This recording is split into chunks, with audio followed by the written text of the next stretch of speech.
बहुत स्वागत है आपका हमारे खास कार्यक्रम हरियाणा डायरी में। मैं हूं आपके साथ सृष्टि मेहता। इस कार्यक्रम का एक ही उद्देश्य है कि आप तक हरियाणा के हर उस विकास की जानकारी पहुंचाई जाए जो मुख्यमंत्री मनोहर लाल के नेतृत्व में लगातार प्रदेश में की जा रही है। साथ ही हम आपको बताएं सरकार की नई और पुरानी उन सभी योजनाओं के बारे में जो प्रदेशवासियों के लिए कल्याणकारी है। तो बने रहिए हमारे साथ और देखते रहिए हमारा खास कार्यक्रम हरियाणा डायरी।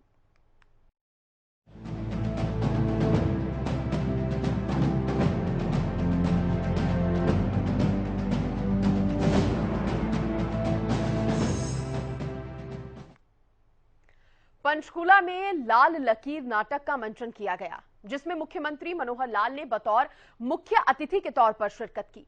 इस दौरान विभाजन विभीषिका के दृश्यों को नाटक के रूप में देखकर मुख्यमंत्री भावुक हो उठे और विभाजन के समय से जुड़े हुए व्यक्तियों का कुशलेक्षण पूछते हुए उन्हें सम्मानित किया। मुख्यमंत्री ने कहा कि हमें आपस में एकजुट रहकर विद्रोह की भावना को दूर करना है। इसके लिए समाज को जागरूक करने के साथ एकजुटता से रहने का भी संकल्प लेना है। मुख्यमंत्री ने नाटक का मंचन करने वाले कलाकारों की प्रशंसा करते हुए अपने स्वैच्छिक कोष से 5 लाख रुपए देने की घोषणा भी की। ये रिपोर्ट देखिए।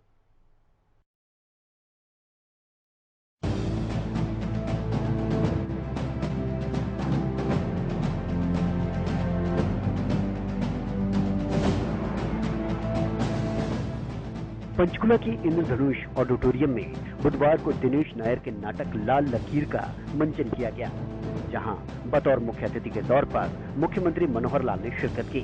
लगभग 1.5 घंटे के नाटक में बंटवारे के परिदृश्यों को बारीकी और संवेदनशीलता से दिखाया गया। इस नाटक के जरिए उन भयावह और अकथनीय संघर्षों को दिखाया गया जिनका लोगों ने इस दौरान सामना किया था। लाल लकीर नाटक अनुचित संघर्ष के हिंसक और भावनात्मक अंत को दर्शाता है। लाल लकीर नाटक का कथानक अविभाजित पंजाबी गांवों में सेट किया गया है, जो हमारे भाइयों और बहनों द्वारा सही गई विभाजन की भयावहता को चित्रित करता है। मुख्यमंत्री ने अपने संबोधन में कहा कि प्रधानमंत्री नरेंद्र मोदी ने 14 अगस्त 2021 को विभाजन विभीषिका स्मृति दिवस के रूप में मनाने की घोषणा की थी। देश की आजादी के बाद पहले ऐसे प्रधानमंत्री हैं जिन्होंने 1947 के विभाजन की इस पीड़ा को समझा और इतिहास जानने का मौका दिया। उन्होंने कहा कि इस दिवस के माध्यम से युवाओं को इतिहास जानने का अवसर मिलेगा। उन्होंने कहा कि भावी पीढ़ी को इतिहास से अवगत करवाया जाना चाहिए ताकि दोबारा से पथ भ्रष्ट और देशद्रोही ताकतों को ऐसा अवसर न मिले। आजाद हुए हमें 75 साल हो गए हैं। आज के प्रधानमंत्री जी को छोड़कर पहले किसी भी नेता को शायद ये ध्यान में नहीं आया कि उस समय के घटनाक्रम को आज की इस नई पीढ़ी को भी बताया जाए। लेकिन पिछले वर्ष 15 अगस्त 2021 की जो लाल किला प्राचीर से उनका उद्बोधन था, भाषण था, उन्होंने इस विभाजन की घटना को विभाजन विभीषिका स्मृति दिवस के रूप में 14 अगस्त को मनाने की जो एक आह्वान किया, जो पहल की, कहीं ना कहीं उनके मन में उस पीड़ा, क्योंकि ये 1947, 15 अगस्त, 14 अगस्त, ये जो काल था ये मिलीजुली प्रतिक्रिया का था। एक तरफ तो देश की आजादी का अमृत महोत्सव हम मना रहे हैं, दुनिया के सामने ये देश आजाद हुआ, हमारे देश का आम नागरिक वो खुशी के माहौल में उसको मनाता है। लेकिन उसके साथ ये जो पीड़ा जुड़ी हुई है, विभाजन की पीड़ा, इसको भी सुन करके और आज जैसा प्रत्यक्ष देखने का अवसर एक नाटक के रूप में मिले क्यों ना मिला हो, एक ऐसे मन में अपने देश के इतिहास को जानकर और किस प्रकार से वहां विभाजन के बाद 1,20,00,000 लोगों ने जो विस्थापित होकर के अपने देश के साथ जुड़ करके वो गए, लाखों लोग, उन्होंने अपनी कुर्बानियां भी दी और कुर्बानियां देश के लिए दी हैं।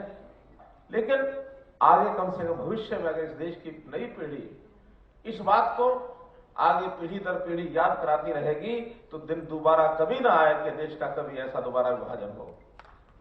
इस प्रकार की स्थिति नहीं बननी चाहिए।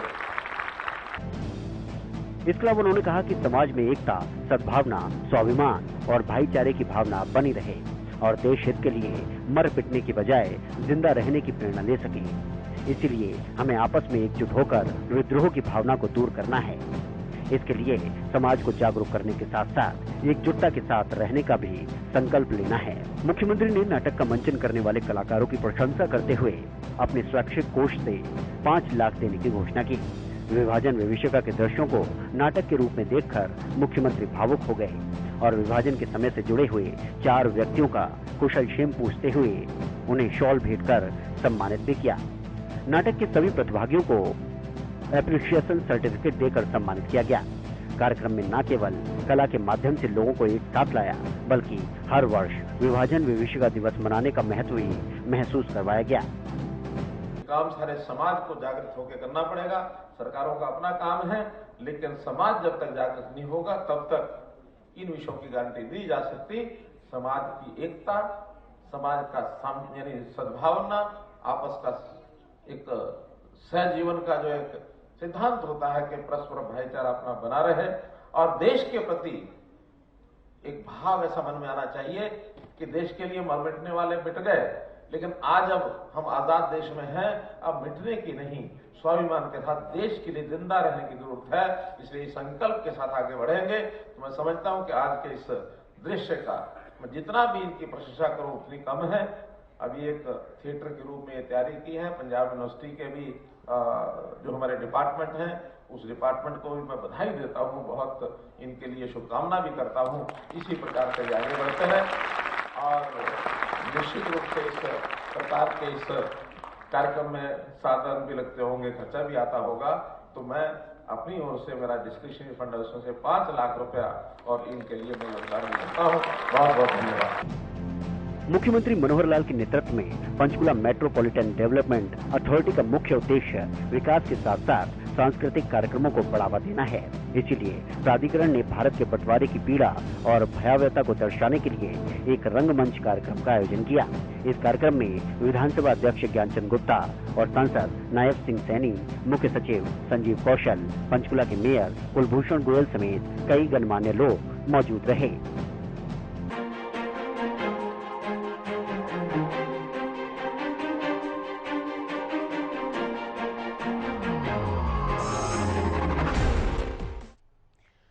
पिहोवा में अपने आवास कार्यालय पर खेल राज्य मंत्री संदीप सिंह ने खुला दरबार लगाकर जन समस्याएं सुनी, जहां उन्होंने सभी समस्याओं का समाधान करने के लिए निर्देश दिए। इसके साथ ही उन्होंने बताया कि पिहोवा हलके में शहर और गांवों की सड़कों का नवीनीकरण किया जाएगा, जिसके लिए सरकार ने 25 करोड़ का बजट तैयार किया है और मुख्यमंत्री की सभी घोषणाओं को तेजी से पूरा किया जाएगा। इसके लिए अधिकारियों के साथ मिलकर विकास कार्यों की गति बढ़ाई जाएगी। ये रिपोर्ट देखिए।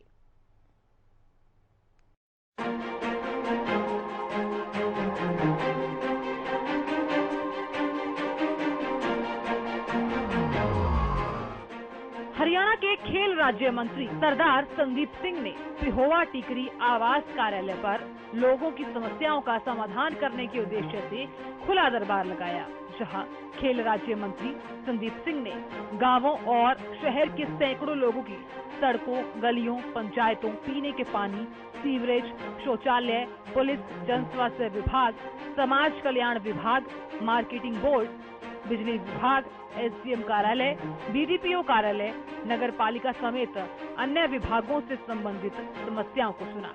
संबंधित विभाग के अधिकारियों को मौके पर ही समस्याओं का समाधान करने के आवश्यक दिशा निर्देश भी दिए। इस खुले दरबार को लेकर लोगों में खासा उत्साह देखने को मिला।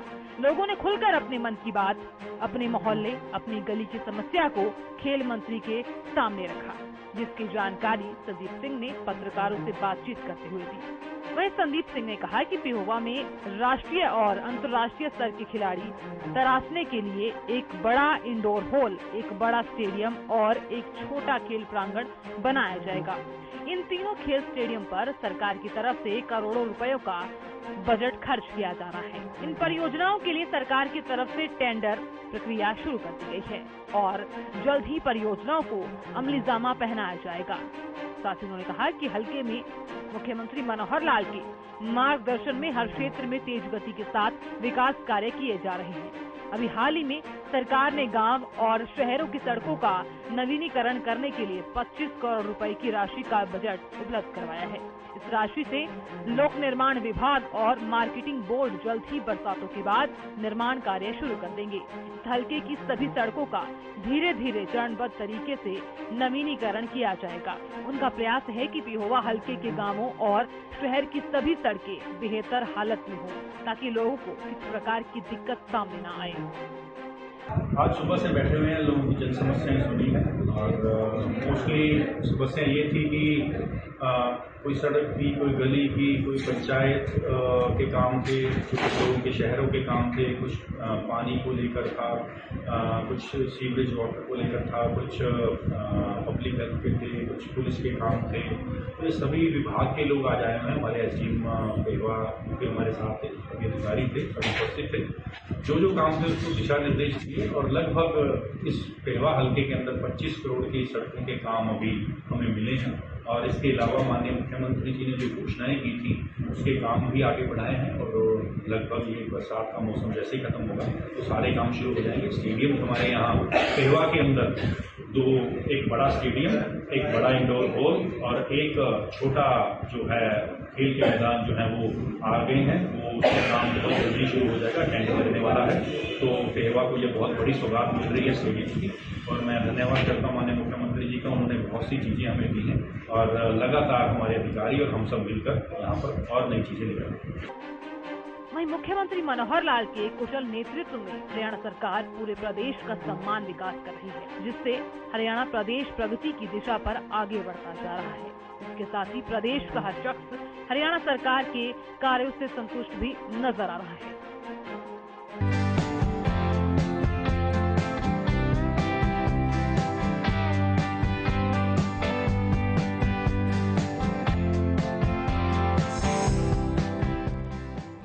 अब देखिए, हरियाणा में चल रही किसान हितैषी नीतियों का लाभ हर खेती करने वाले तक पहुंचे, इसके लिए तकनीक का प्रयोग जरूरी है। और इसी को लेकर गुरुग्राम में ई गवर्नेंस को बढ़ावा देने, राजस्व रिकॉर्ड के सटीक रखरखाव और गलतियों की संभावना कम करने के लिए मुख्यमंत्री मनोहर लाल ने पटवारियों और कानूनगों को टैबलेट वितरित किए हैं। रिपोर्ट देखिए।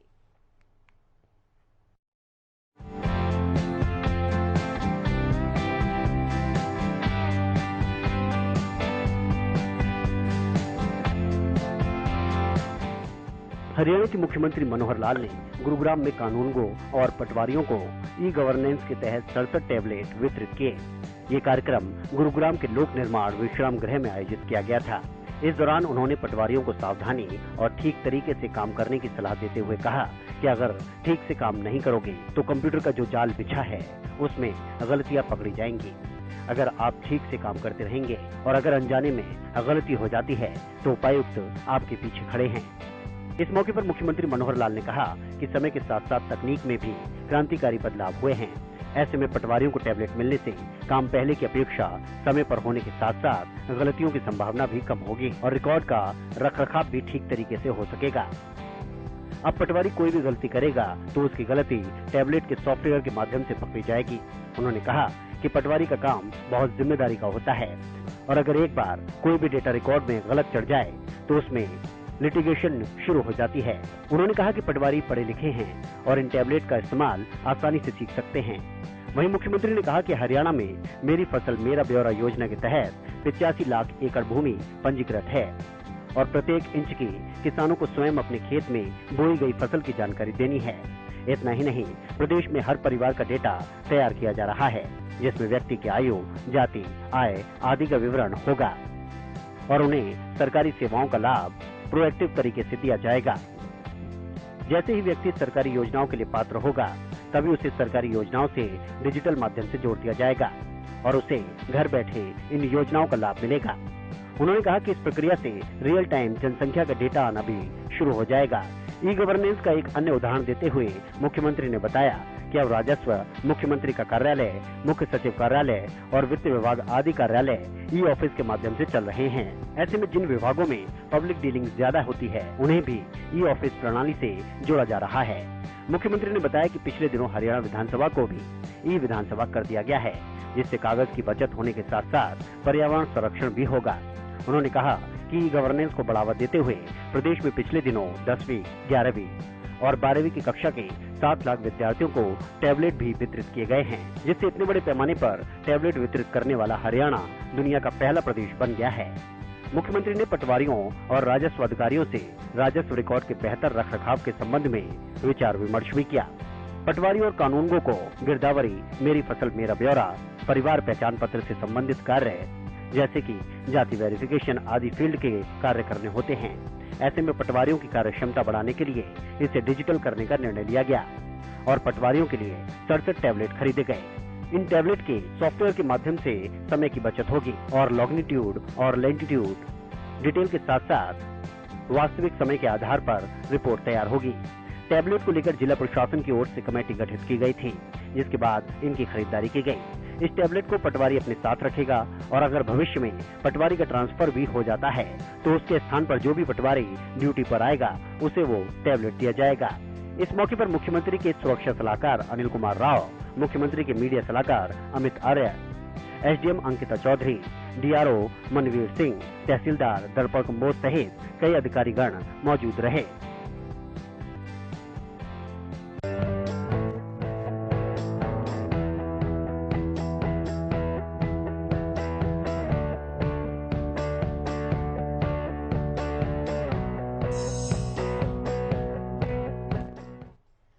मुख्यमंत्री मनोहर लाल की अध्यक्षता में हुई हाई पावर परचेज कमेटी की बैठक में कई विभागों को खरीद की मंजूरी मिली है। बैठक के बाद सीएम मनोहर लाल ने मीडिया से बातचीत में बताया कि मीटिंग के दौरान कुल 1000 करोड़ की खरीद को मंजूरी दी गई है।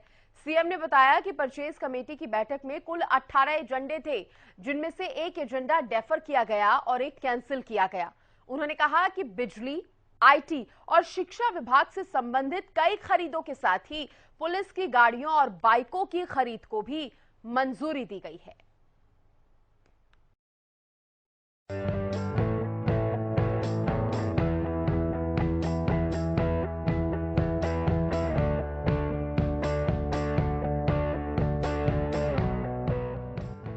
चंडीगढ़ में बुधवार को हाई पावर परचेज कमेटी की बैठक हुई, जिसकी अध्यक्षता मुख्यमंत्री मनोहर लाल ने की। इस बैठक में कई विभागों के लिए 1000 करोड़ रुपए से ज्यादा के सामान और वस्तुओं की खरीद को मंजूरी दी गई। बैठक के बाद पत्रकारों से बातचीत करते हुए मुख्यमंत्री ने कहा कि बैठक में खाद्य नागरिक आपूर्ति एवं उपभोक्ता मामले विभाग, हैफेड, हरियाणा बीज विकास निगम, हरियाणा राज्य भंडारण निगम, Haryana agro industries corporation, police, Haryana school शिक्षा परियोजना परिषद, प्रारंभिक शिक्षा विभाग, HVPNL, DHVBN, UHBVN और ट्रेजरी विभाग सहित 10 विभागों के कुल 18 एजेंडे रखे गए, जिसमें से 16 एजेंडों को मंजूरी दी गई।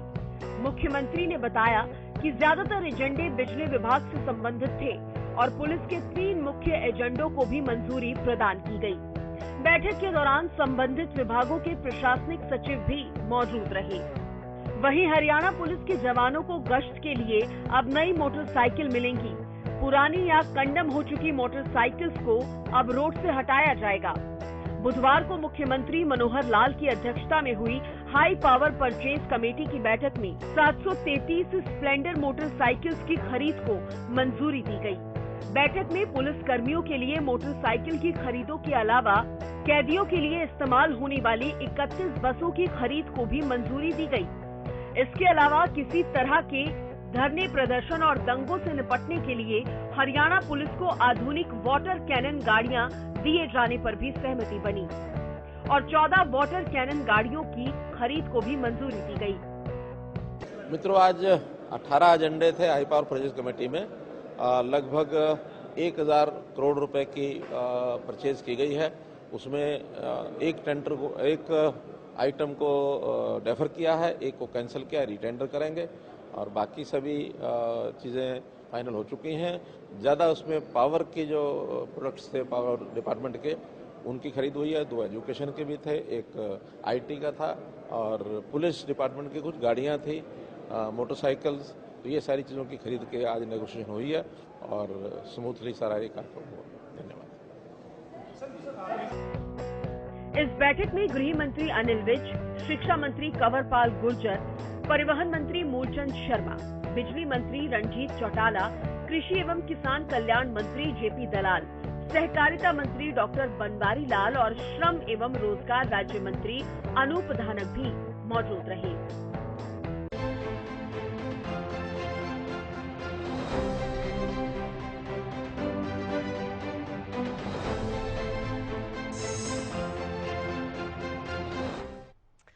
हरियाणा के बिजली मंत्री चौधरी रणजीत सिंह ने पत्रकारों से बातचीत करते हुए कहा कि 13 से 15 अगस्त 3 दिन चले हर घर तिरंगा अभियान से लोगों में राष्ट्रीयता की भावना पैदा हुई है।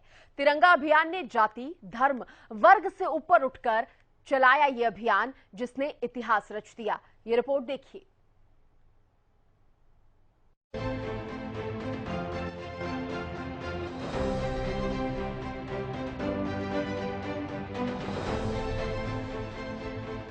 प्रधानमंत्री नरेंद्र मोदी की अपील पर आजादी के अमृत महोत्सव में हर घर तिरंगा अभियान हरियाणा में भी पूरी शिद्दत के साथ चलाया गया, जिसका नेतृत्व खुद प्रदेश के मुख्यमंत्री मनोहर लाल ने किया और इस अभियान ने सफलता के नए आयाम स्थापित भी किए, जिसमें प्रदेशवासियों ने बढ़ चढ़कर हिस्सा लेकर देशभक्ति का जज्बा दिखाया।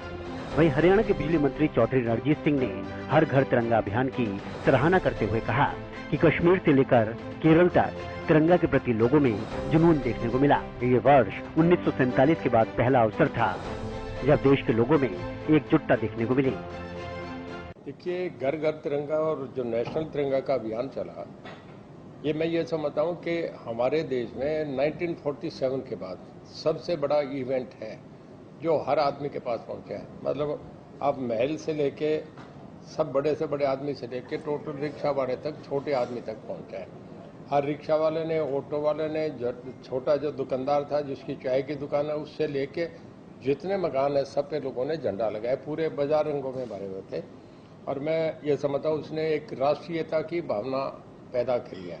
मेरे ख्याल में जितने लोगों पे ये इवेंट पहुंचा है 3 दिन में, कभी पोलियो ड्रॉप्स भी पॉपुलर हुआ पर उसका भी इतना नहीं था जितना ये हुआ है। 3 दिन में इतना कोई इवेंट आम लोगों के पास नहीं पहुंचा, मेरे ख्याल मैक्सिमम लोगों के पास ये पहुंचा है।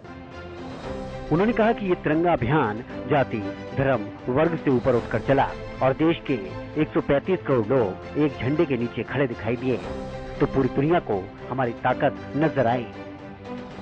नंबर 2, राष्ट्रीयता की भावना को सबसे ऊपर उठा दिया।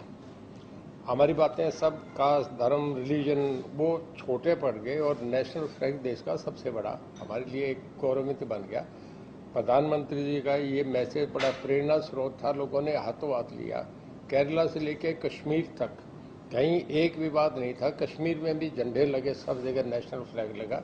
ये बहुत बड़ा हमारे देश की जैसा मान ली 135 करोड़ की आबादी, दुनिया में सबसे बड़ा लार्जेस्ट डेमोक्रेटिक सेटअप है हमारा पॉपुलेशन वाइज, और उसमें जब 135 करोड़ एक झंडे के नीचे खड़े हो गए तो हमारी दुनिया को हमारी ताकत अलग से नजर आई है। और इससे जो हमारा एक राष्ट्र के प्रति समर्पण, टोटल कटिबद्धता, प्रतिबद्धता वो नजर आई है। उन्होंने कहा कि इसके लिए प्रधानमंत्री नरेंद्र मोदी बधाई के पात्र हैं, जिन्होंने लोगों को राष्ट्रीयता के एक सूत्र में पिरोया। इस अभियान को लेकर पूरे देश में शहीद आजम भगत सिंह, राजगुरु और सुखदेव के बलिदानी के गीतों की गूंज देखने को मिली। हमारे जो नए बच्चे हैं उन्हें ये पता नहीं आज़ादी कैसे दी गई थी। ये दोबारा वो इतिहास दोहराया गया इससे कि किस तरीके से जलियांवाला बाग की घटना हुई, किस तरीके से शहीद भगत सिंह, आपके उधम सिंह, राजगुरु जिन्होंने शहादत दी और उन्होंने जो सारा करा, उसके कैसा हमने आज़ादी कैसे हासिल करी, एक सारा का सारा पूरा पूछना सारा समय रिपीट हो गया। तो मैं देखता हूँ कि हरियाणा में बहुत अच्छे तरीके से तैयारी से हुआ, सारे राष्ट्र में हुआ, कश्मीर से केरल तक ये हुआ और सदा तक ये एक हिस्ट्री बन गया। मैं तो समझता हूँ कि गिनी बुक्स में भी ऐसा नाम रजिस्टर होना चाहिए। मेरा पर्सनल व्यू ये है कि इतना बड़ा इवेंट कहीं भी शायद हुआ हो। मुख्यमंत्री मनोहर लाल के नेतृत्व में 13 अगस्त से 15 अगस्त तक चलाए गए हर घर तिरंगा अभियान ने हरियाणा में सफलता के नए आयाम स्थापित कर दिए। और इस सफलता का अंदाजा इस बात से लगाया जा सकता है कि हर घर तिरंगा अभियान के तहत पूरा हरियाणा तिरंगे के 3 रंगों में रंगा नजर आया। तो मुख्यमंत्री मनोहर लाल के कुशल नेतृत्व में हरियाणा प्रदेश लगातार अग्रसर है। ऐसे में हरियाणा का हर वर्ग सरकार के कार्यों से काफी संतुष्ट नजर आ रहा है, क्योंकि हरियाणा सरकार का एक ही मकसद है कि प्रदेश के अंतिम व्यक्ति का विकास किया जा सके। फिलहाल हमारे खास कार्यक्रम हरियाणा डायरी में आज के लिए इतना ही। कल फिर मिलेंगे। आप देखते रहिए हरियाणा न्यूज। नमस्कार।